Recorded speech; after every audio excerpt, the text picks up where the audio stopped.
Hello hi नमस्कार। कैसे हैं आप सब? उम्मीद करता हूं और आशा करता हूं कि आप जहां भी होंगे स्वस्थ होंगे और आपकी अपनी पढ़ाई पहले से बहुत बेहतर तरीके से चल रही होगी। तो दोस्तों, काफ़ी दिन से मैं कोशिश ये कर रहा था कि आपके सामने एक अपवर्तन के बाद लेंस वाला वीडियो लेकर आऊं और आपको बता दें कि काफ़ी सारे छात्रों का ये मतलब मैसेजेज आता है कि लेंस के सवाल सर समझ में नहीं आते हैं, लेंस में क्या क्या चीज़ें हैं वो चीज़ें थोड़ी सा सुविधा करती हैं। इन सारे मुद्दों को लेकर आज हम लोग इस वीडियो में डिस्कस करने वाले हैं। तो थोड़ी देर रहिएगा और उम्मीद करता हूँ सब कुछ आपका सब समझ में आ जाएगा। मैं बहुत ज़्यादा देर न करते हुए अपने सीधे मुद्दे पर आता हूँ और लेंस का सवाल लगाने के लिए या लेंस से कोई भी जानकारी हासिल करने के लिए सबसे पहले हमको ये लगता है कि लेंस से छोटी हर एक चीज़ से लेंस के हर एक चीज़ से वाकिफ़ हो जाए, हर एक चीज़ से परिचित हो जाए। लेंस क्या करता है, लेंस में कितने लोग होते हैं, लेंस का प्रकाश कण के साथ व्यवहार क्या क्या होता है, ये सारी चीज़ें अगर हम ठीक ठाक से तैयार कर लें तो लेंस के सवाल लगाना हमको लगता है बहुत ही आसान हो जाएगा। ऐसा मैं मान के चल रहा हूँ। तो बहुत देर न करते शुरू करते हैं। और शुरू करने से पहले एक रिक्वेस्ट करता हूँ कि भाई वीडियो को देखकर लाइक और शेयर ज़रूर कर दिया कीजिए और चैनल पर पहली बार है तो चैनल को सब्सक्राइब कर लीजिए। इससे मुझे बहुत मोटिवेशनल मिलता है ताकि मैं इस प्रकार की बहुत सारी वीडियो लेकर आपके सामने आऊँ। ठीक है, मैं शुरू करता हूँ। सबसे पहले देखिए, हमें इस चैप्टर का नाम है लेंस से अपवर्तन, जिसे अंग्रेजी में क्या कहते हैं, रिफ्रैक्शन थ्रू लेंस। यानी लेंस से अगर अपवर्तन होगा तो क्या होगा। पिछले वीडियो में हमने अपवर्तन के बारे में बहुत सारा डिस्कस किया था और आज हम लोग अपवर्तन की घटना लेंस में कैसे होती है उसको समझने वाले हैं। तो सबसे पहले हमें यह समझना होगा कि लेंस क्या चीज़ होता है। तो मैंने यहाँ लिख दिया है पहले लेंस। लेंस की अंग्रेजी भी क्या होती है, लेंस। तो पहले लेंस समझ लेते हैं, इसके बाद इसकी परिभाषा वगैरह सब कुछ आप एक एक करके सारी चीज़ों को आगे बढ़ते चले जाएंगे। सबसे पहले देखें, जो लेंस होता है, लेंस हमारा जो होता है समांग होता है। लेंस जो होता है समांग होता है, मतलब लेंस के अंदर हर जगह माध्यम का अपवर्तनांक एक जैसा होता है। मतलब लेंस जैसा भी होगा, अच्छा बुरा नालायक जैसा भी होगा, एक जैसा अच्छा होगा, एक जैसा नालायक होगा, एक जैसा बुरा होगा, हर जगह एक जैसा होगा। यानी कि लेंस के अंदर हर जगह माध्यम का अपवर्तनांक समान होता है, जिसके कारण लेंस क्या होता है मेरे भाई, समांग होता है। लेंस हमारा क्या हो गया, समांग हो गया। इसके बाद दूसरी जानकारी ये है कि लेंस में प्रकाश की किरणें आर पार हो जाती हैं। इसका अर्थ है कि पारदर्शी होता है। जब पारदर्शी होता है, ये देखो दूसरी क्वालिटी आ गई लेंस के, लेंस समांग होता है, दूसरी क्वालिटी आ गई लेंस क्या होता है, पारदर्शी होता है। इसके बाद लेंस जो होता है दो पृष्ठों से मिलकर बना होता है। कितने पृष्ठों से मिलकर बना होता है मेरे भाई, दो पृष्ठों से। लेंस जो होता है दो पृष्ठों से मिलकर बना होता है, लेकिन इसमें क्वालिटी ये है कि दोनों पृष्ठ गोली हों, या तो हो सकता है दोनों पृष्ठ आपका क्या हो, दोनों पृष्ठ गोली हों, दोनों पृष्ठ गोली हों, या एक गोली हो, एक गोली तो दूसरा समतल हो। ये चार क्वालिटी होने चाहिए लेंस की परिभाषा बनाने के लिए। लेंस को समझने के लिए कितनी परिभाषा होनी चाहिए हमारे पास, चार क्वालिटी। वो चारों क्वालिटी क्या क्या है इसके हिसाब से मैंने यहाँ पर परिभाषा लिख रखा है पहले से ही। तो देखिए, लेंस क्या होता है, समांग होता है। लेंस हर जगह एक जैसा होता है, मतलब समांग होता है। और इसके बाद प्रकाश किरणें आर पार हो जाती हैं, इसका मतलब पारदर्शी होता है। और कितने पृष्ठों से मिलकर बना होता है भाई, दो पृष्ठों से मिलकर बनकर।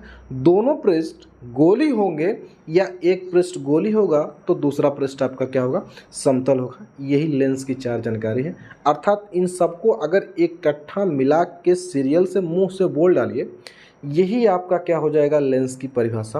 अर्थात दो पृष्ठों से घिरा हुआ एक ऐसा समांग पारदर्शी माध्यम, दो पृष्ठों से घिरा हुआ एक ऐसा समांग पारदर्शी माध्यम जिसके दोनों पृष्ठ गोली हो या एक पृष्ठ गोली तो दूसरा पृष्ठ आपका क्या हो, समतल हो, उसे हम लोग लेंस कहते हैं। जैसा कि मैं यहाँ पर लिख भी रखा हूँ, दो पृष्ठों से घिरा हुआ, दो पृष्ठों से घिरा हुआ एक ऐसा समांग, एक ऐसा पारदर्शी माध्यम जिसमें यहाँ पर एक ऐसा, यहाँ पर मुझे लगता है जोड़ना पड़ेगा, समांग भी होना चाहिए।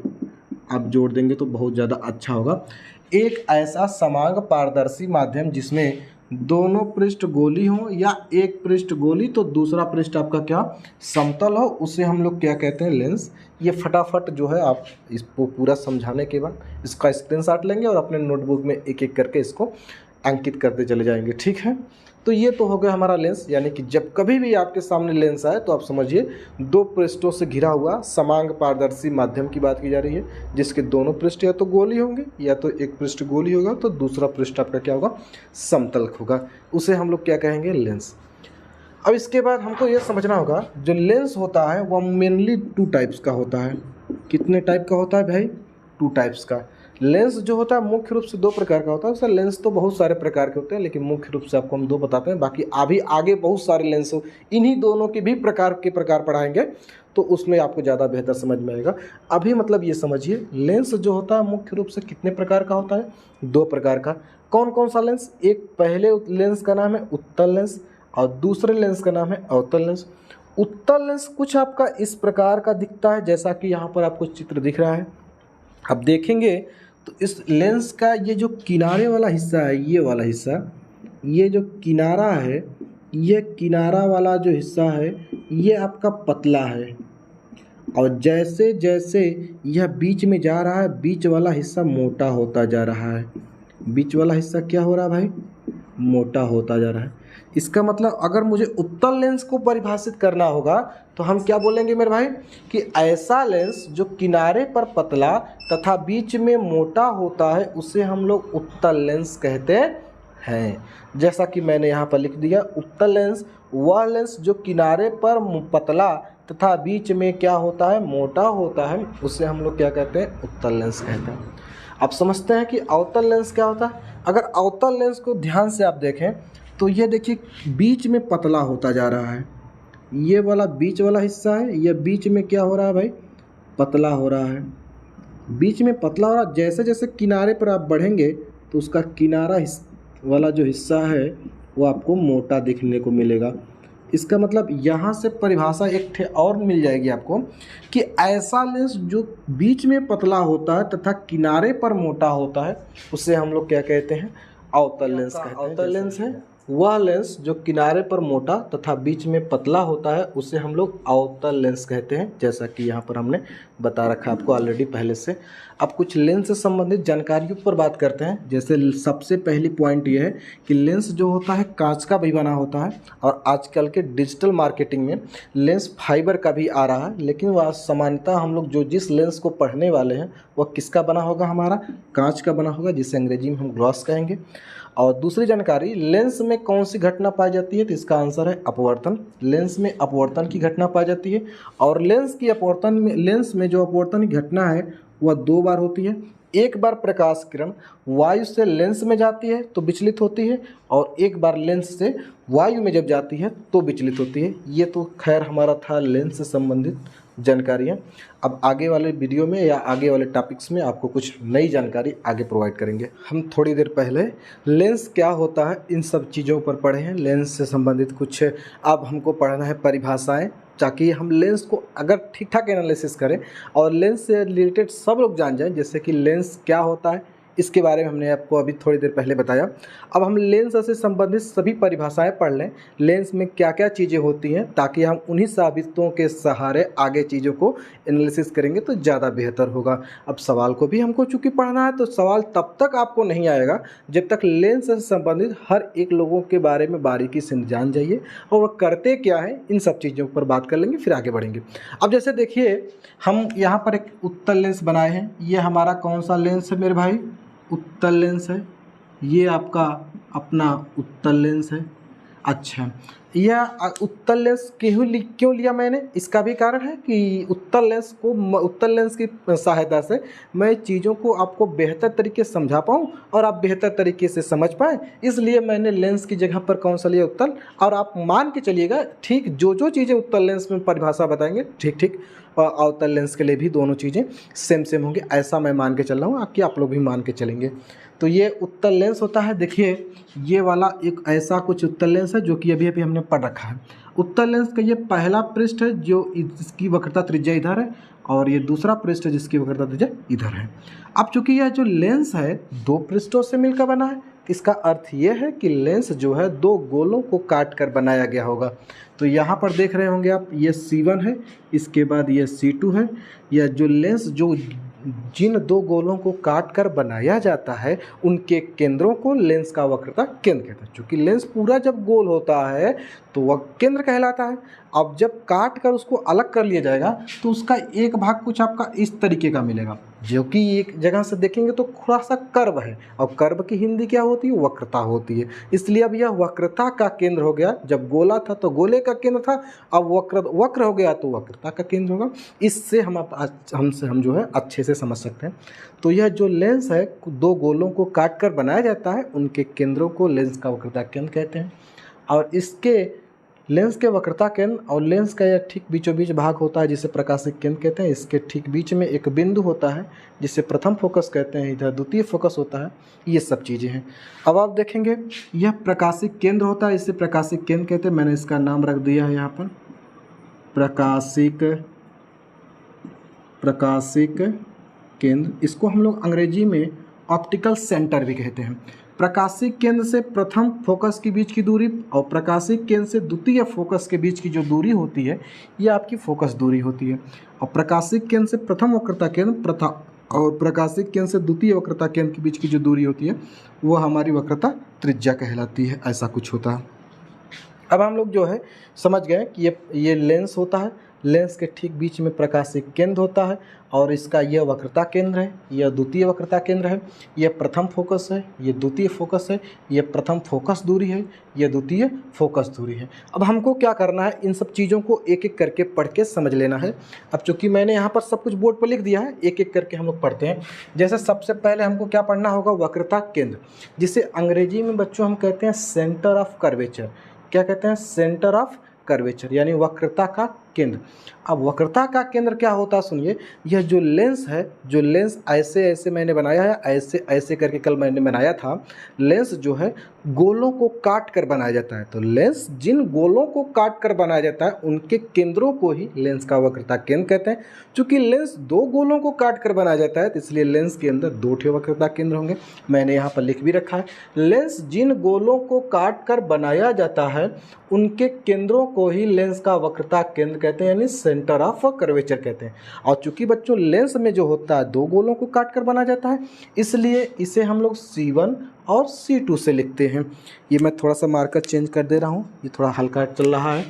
तो ये हो गया हमारा सेंटर ऑफ कर्वेचर। जैसे जब कभी भी आपके सामने वक्रता केंद्र का नाम आए तो आप तुरंत समझ जाइए कि लेंस जिस गोले को काट कर बनाया गया है उसी गोले का केंद्र आज लेंस का वक्रता केंद्र बन गया है। अब चूंकि लेंस दो गोलों को काट कर बनाया गया है, दो पृष्ठ हैं इसमें, तो लेंस के कितने वक्रता केंद्र होंगे? दो।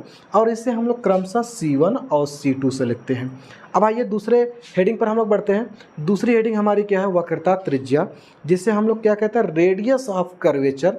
और रेडियस ऑफ कर्वेचर क्या? ठीक उसी थीम पर जो अभी भी हमने पढ़ रखा है उसी के आधार पर देखते हैं।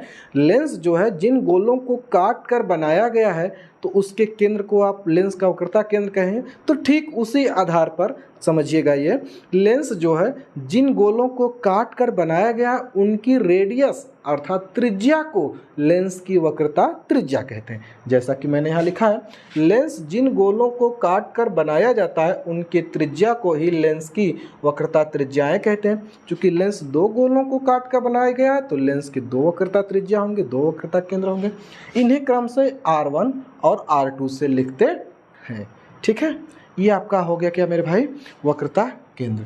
अब इसके बाद हम लोग समझते हैं क्या प्रथम फोकस क्या होता है। ये जो यहाँ पर प्रथम फोकस होता है इसके बारे में समझने से पहले हम आपको ये समझाते हैं। जैसे अब लेंस के मुख्य अक्ष पर, ये लेंस का मुख्य अक्ष है, अभी मैं थोड़ी देर पे इस पर आऊँगा। लेंस के मुख्य अक्ष पर एक ऐसा पॉइंट होता है जिससे यदि कोई प्रकाश की किरणें होकर अगर गुजरेंगी तो लेंस से टकराने के बाद हमेशा मुख्य अक्ष के समांतर हो जाएंगी। अच्छा, उसी बिंदु का नाम हमने रख दिया है प्रथम फोकस। हमने नहीं रखा है, ये पहले से रखा गया तो हम आपको बता रहे हैं। तो ये कौन सा फोकस होगा मेरे भाई? प्रथम फोकस। प्रथम प्रथम फोकस माने एक बिंदु, और उस बिंदु से अगर कोई प्रकाश की किरणें जाएगी, चाहे उत्तल लेंस हो चाहे अवतल लेंस, अवतल लेंस में बस जाती हुई प्रतीत होंगी और उत्तल लेंस में वास्तव में प्रकाश किरणें जाएंगी। अब इसलिए हम कह सकते हैं कि मुख्य अक्ष पर स्थित वह बिंदु जिससे होकर चलने वाली प्रकाश की किरणें लेंस से अपवर्तन या टकराने के बाद मुख्य अक्ष के समांतर हो जाती हैं, उसे हम लेंस का प्रथम फोकस कहते हैं और उसे हम लोग F1 से लिखते हैं। ये देखिए मैंने F1 लिख दिया है। मतलब ये समझिए कि ये अगर ये कोई आपका लेंस है और ये प्रथम फोकस है, इससे होकर अगर कोई प्रकाश किरणें जाएंगी तो मुख्य अक्ष के क्या हो जाएगी मेरे भाई, समांतर, और इसका नाम क्या रख देंगे हम लोग अब, F1। यानी कि कोई भी प्रकाश की किरण यदि लेंस के मुख्य अक्ष के प्रथम फोकस से ही जाएगी तो हमेशा लेंस से टकराने के बाद मुख्य अक्ष की क्या हो जाएगी, समानांतर हो जाएगी। अब मैं इसकी परिभाषा देखो यहाँ पर लिख दिया है, मुख्य अक्ष पर स्थित वह पॉइंट या वह बिंदु जिससे होकर जाने वाली या प्रतीत होकर जाने वाली प्रकाश की किरण लेंस से टकराने के बाद मुख्य अक्ष के क्या होती हैं, समांतर हो जाती हैं, उसे हम प्रथम फोकस कहते हैं। अब प्रथम फोकस को मेरे भाई हम लोग F1 से लिखते हैं, F1 से। ये देखिए आपका F1 हो गया। समझ में आ गई बात। जब कभी आपसे पूछा जाएगा प्रथम फोकस का डिनोटेड चिन्ह क्या है, तो आपका आंसर होगा प्रथम फोकस का कैपिटल F1 से लिखते हैं, जैसा कि मैंने यहाँ पर लिख लिया है। अब आइए देखते हैं ये सेकेंड फोकस इसका क्या है, या द्वितीय फोकस। द्वितीय फोकस क्या होता है दोस्तों, कि यह जो हमारा लेंस होता है, यदि कोई प्रकाश किरण मुख्य अक्ष के समांतर चल रही हैं तो यह मुख्य अक्ष के जिस बिंदु से होकर जाती हैं उस बिंदु का नाम होता है हमारा द्वितीय फोकस, या जिस बिंदु से जाती हुई प्रतीत होती हैं उस बिंदु का नाम होता है द्वितीय फोकस। अर्थात अवतल लेंस में क्या होता है कि हमेशा आपको प्रतीत होता है और उत्तल लेंस में वास्तव में प्रकाश किरणें जाती हैं। अर्थात हमने क्या सीखा कि यदि कोई प्रकाश की किरण मुख्य अक्ष के समांतर चल रही है तो लेंस से टकराएगी और लेंस से टकराने के बाद उसका अपवर्तन होगा, और अपवर्तन होने के बाद वह मुख्य अक्ष के जिस भी बिंदु से होकर जाएगी उस बिंदु का नाम हो जाएगा हमारा क्या, द्वितीय फोकस। और द्वितीय फोकस को मेरे भाई हम किससे लिखते हैं, F2 से लिखते हैं, जैसा कि मैंने यहाँ लिख रहा है, आपको सीधा दिख रहा होगा। मुख्य अक्ष के समांतर चलने वाली प्रकाश की किरणें लेंस से अपवर्तन के बाद मुख्य अक्ष के जिस बिंदु से होकर जाती हैं या जाती हुई प्रतीत होती हैं उसे लेंस का सेकेंड फोकस अर्थात द्वितीय फोकस कहते हैं। और इसे मेरे भाई हम लोग किससे लिखते हैं, F2 से लिखते हैं। ये सारी पॉइंटें जो हैं आपके नोटबुक में आपको ऐड करना है ताकि आप अच्छा नोटबुक भी बना पाएँ और अच्छे से बोर्ड एग्जाम के प्रिपेयर भी कर सकें, ताकि लेंस से संबंधित सभी जानकारी यहाँ पे रहेंगी। जैसे क्या होता है, सुनकर एक बार भूल जाएगा आपको, लेकिन लिखा रहेगा एक बार, और एक बार सुने रहेंगे तो दोबारा वीडियो को भी देखेंगे तो ज़्यादा मुझे लगता है कि बेहतर परफॉर्मेंस मिलेगा आपको। इसके बाद हमारा आता है सेकेंड नंबर की, अगली नंबर की जो हमारी हेडिंग्स हैं उसका नाम है मुख्य अक्ष। अब हमको समझना होगा कि लेंस का प्रिंसिपल एक्सिस क्या होता है या मुख्य अक्ष क्या होता है जिस पर हम सभी वस्तुओं को रखा करते हैं, और इसकी अंग्रेजी है मेरे भाई प्रिंसिपल एक्सिस। अब प्रिंसिपल एक्सिस देखिए क्या है, ये पहला वक्रता केंद्र है, ये आपका दूसरा वक्रता केंद्र है। तो ये पहला वक्रता केंद्र और ये दूसरा वक्रता केंद्र को ये जो मिलाने वाली रेखा आप देख रहे हैं, इस रेखा को हम लोग कहते हैं मुख्य अक्ष।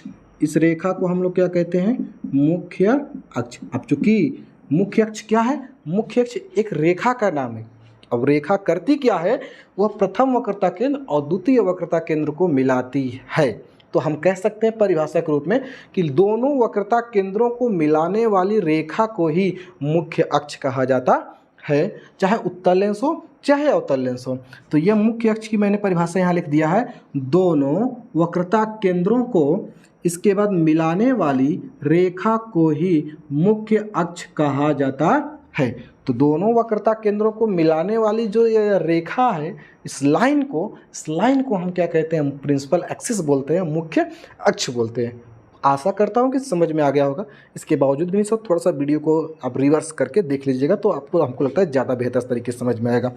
इसके बाद हमारा अगले नंबर की हेडिंग है फोकस दूरी, जिसे हम कहते हैं फोकल लेंथ। फोकल लेंथ अगर चित्र में देखें, ये प्रकाशिक केंद्र है, प्रथम फोकस है, प्रकाशिक केंद्र द्वितीय, इन दोनों के बीच की दूरी क्या होती है? बराबर होती है। तो दोनों फोकस दूरी है, दोनों बराबर ही होती हैं। तो इसके ऊपर हम बात करें अगर, तो ये हमारा ऑप्टिकल सेंटर है, ये हमारा प्रथम फोकस है, ये आपका द्वितीय फोकस है। तो प्रकाशीय केंद्र से दोनों फोकसों के बीच की, यानी इसके प्रथम फोकस के बीच की दूरी प्रथम फोकस दूरी और द्वितीय फोकस के बीच की दूरी को द्वितीय फोकस दूरी। तो हम दोनों को बात छोड़ते हैं, सीधा मुद्दे पर बात करते हैं। प्रकाशीय केंद्र और फोकस या यह फोकस, प्रकाशीय केंद्र और फोकस के बीच की जो दूरी है, उस दूरी को हम लोग क्या कहते हैं? फोकस दूरी कहते हैं। बाकी अभी भी हम लोग जितने भी पॉइंट पढ़े हैं, उस पॉइंटों में सब बिंदु हुआ करते थे। ये चीज़ें क्या है? एक लेंथ है, दूरी है, कुछ रेखा भी हुई है, कुछ पॉइंट भी हुआ है और कुछ आपका दूरी भी हुआ है। तो यहाँ से दूरी को यहाँ मैं फोकस दूरी की परिभाषा क्या लिखा है? प्रकाशिक केंद्र, ये देखिए प्रकाशिक है केंद्र है, और फोकस के बीच, प्रकाशिक केंद्र और फोकस के बीच की दूरी को ही फोकस दूरी कहते हैं। और फोकस दूरी को बच्चों हम लोग स्मॉल एफ से लिखते हैं, स्मॉल एफ। और आपको बता दें कि जो फोकस बिंदु होता है उसे कैपिटल एफ से लिखते हैं, जो कि बिंदु होता है, और जो दूरी होती है उसे हम लोग स्मॉल एफ से लिखते हैं। अब हमको इसमें एक पॉइंट छूट रहा है जिसे हम लोग बाद में पढ़ रहे हैं सबसे लास्ट में, चूँकि इसको तो पहले पढ़ना चाहिए था, लेकिन खैर ठीक भी है, हम इसको पढ़ते हैं। प्रकाशिक केंद्र है। अब मैं प्रकाशिक केंद्र से, यदि बच्चों ये प्रकाशिक केंद्र लेंस के ठीक बीच में होता है, यदि इस प्रकाशिक केंद्र से कोई प्रकाश की किरण लेकर जाएं तो लेंस की औकात नहीं है कि प्रकाश किरणों को वह मोड़ पाए, यानी कि जैसे जाएगी वैसे वह चली जाएगी। तो उस पॉइंट का नाम हम लोग रखते हैं प्रकाशिक केंद्र, जिसे हम लोग ऑप्टिकल सेंटर कहते हैं। चूँकि इसकी अंग्रेजी ओ से स्टार्ट होती है तो इसलिए हम लोग इसको ओ से लिख देते हैं। अब मैं कह सकता हूँ लेंस के भीतर स्थित वह बिंदु जिससे होकर चलने वाली प्रकाश किरणें बिना विचलित हुए सीधे पार निकल जाती है, उस बिंदु को हम लेंस का प्रकाशिक केंद्र कहते हैं मेरे भाई। तो हम यहाँ से कह सकते हैं कि लेंस के भीतर स्थित वह बिंदु जिससे होकर जाने वाली प्रकाश की किरणें बिना विचलित हुए सीधे पार निकल जाती हैं लेंस के, उसे हम लोग प्रकाशिक केंद्र कहते हैं। और इसे हम लोग ओ से लिखते हैं, क्योंकि इसकी अंग्रेजी स्टार्ट किससे होती है मेरे भाई? ओ से, क्योंकि अंग्रेजी क्या है? Optical centre. तो ये कुछ आज की रही हमारी जानकारी, जो लेंस और लेंस से संबंधित कुछ परिभाषाओं पर डिपेंड थी। अब मुझे आशा है कि ये चीज़ें आपको बहुत बेहतर तरीके से समझ में आई होंगी। इसके बावजूद भी यदि आपको कोई असुविधा होती है तो उसके लिए YouTube ने कमेंट बॉक्स बनाया है। आप कमेंट बॉक्स में अपनी राय देंगे, हम उस पर प्रतिक्रिया देने का पूरा प्रयास करेंगे। और आपको और आगे इसकी जानकारी चाहिए और आगे भी मैं वीडियो अपलोड करूं, इसकी नोटिफिकेशन आपको पहले पहुंच जाए, इसके लिए आपको हमारे चैनल से जुड़े रख सकते हैं। आप चैनल को सब्सक्राइब करिएगा, लाइक करिएगा, वीडियो यूजफुल लगी हो तो, और अपने दोस्तों में शेयर करिएगा ताकि ज़्यादा से ज़्यादा लोगों तक वीडियो पहुँच जाए। और यही मेरी मनोकामना है कि आप लोग भी मेरा भी थोड़ा सा सपोर्ट किया करें। हम आपके लिए बहुत गर्मी में देखिए बहुत मेहनत करते हैं ताकि मैं इस तरीके का कंटेंट बनाने के लिए प्रेरित हो सकूं, ताकि मैं आगे बना सकूं। इसके लिए आपको ये छोटा सा चैनल को थोड़ा सा बड़ा करने की ज़रूरत है, तो मैं भी थोड़ा सा मोटिवेट होऊंगा और आपको भी फ़ायदा होगा। उम्मीद करता हूँ कि ये वीडियो आपको पसंद लगा होगा। यहीं पर आज की क्लास को बंद करते हैं। जय हिंद, जय भारत।